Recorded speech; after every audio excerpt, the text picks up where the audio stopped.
50 states, more counties than any Republican candidate since Ronald Reagan, and the American people know that.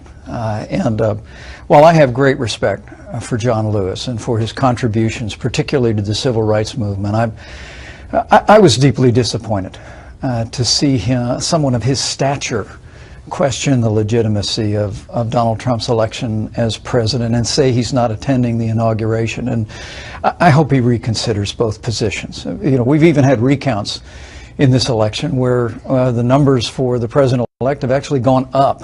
There's no question about the legitimacy of this election, and for John Lewis to make those statements is deeply disappointing. But this is also, it's disappointing too, because I truly do believe this is a time when the American people should be celebrating the peaceful transition of power. That's what this week is really all about, Chris. And to know that four living presidents will be on the stage acknowledging that peaceful transition of power. The world will be watching, will hear the first remarks that Donald Trump will make as President of the United States in his inaugural address. I hope that John Lewis and some others who have joined his plans to take a pass on the inauguration will rethink that, will be with us, and will celebrate this extraordinary moment in the life of our nation and in the life of democracy. I'd like to ask you as well, you talk about Lewis's comments about Mr. Trump. I'd like to ask you about Mr. Trump's comments about John Lewis. I want to put up this tweet because in response, the president-elect called John Lewis all talk, talk, talk, no action.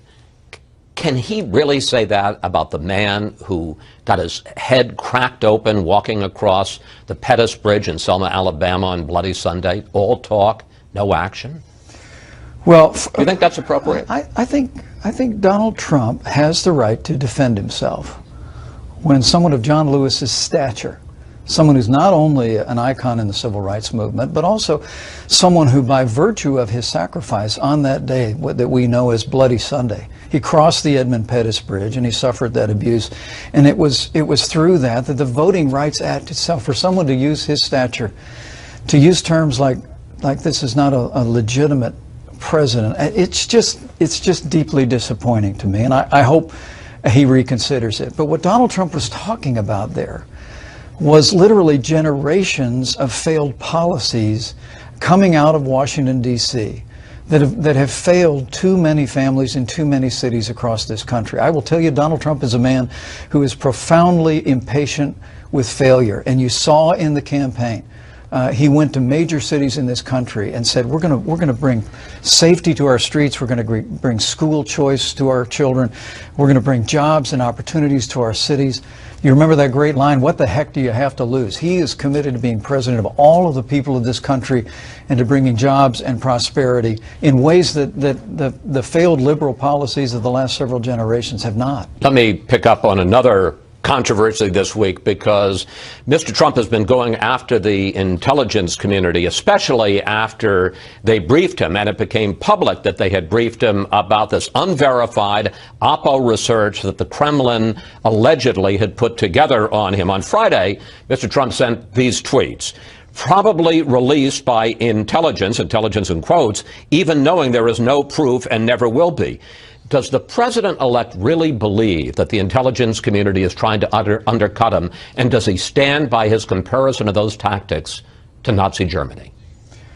Well, I think, and obviously, the briefing that the president-elect and I received a week ago was a classified briefing, and I can't comment on anything that happened there.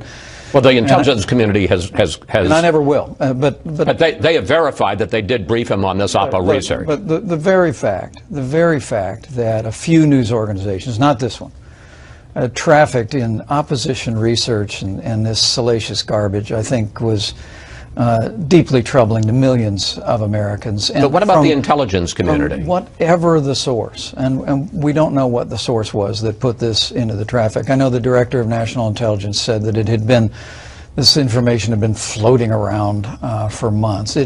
I think for the president-elect and I, it was an act of irresponsibility by a handful of news organizations to actually traffic in and pay attention to these materials. And again, I think the American people saw it for what it was, and our focus is going forward. When you see the team that the President-elect has assembled in the course of this transition, particularly when it comes to national security, in General Mattis and in Senator Dan Coats and in Mike Pompeo.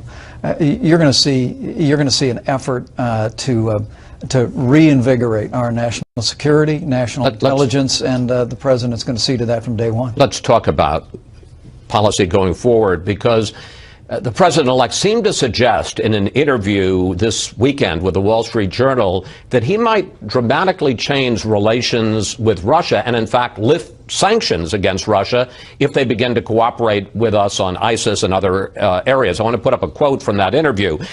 Mr. Trump said, if you get along and if Russia is really helping us, why would anybody have sanctions if somebody's doing some really great things? How quickly might he end sanctions on Russia? Well, I think the President-elect has made it very clear that we have a terrible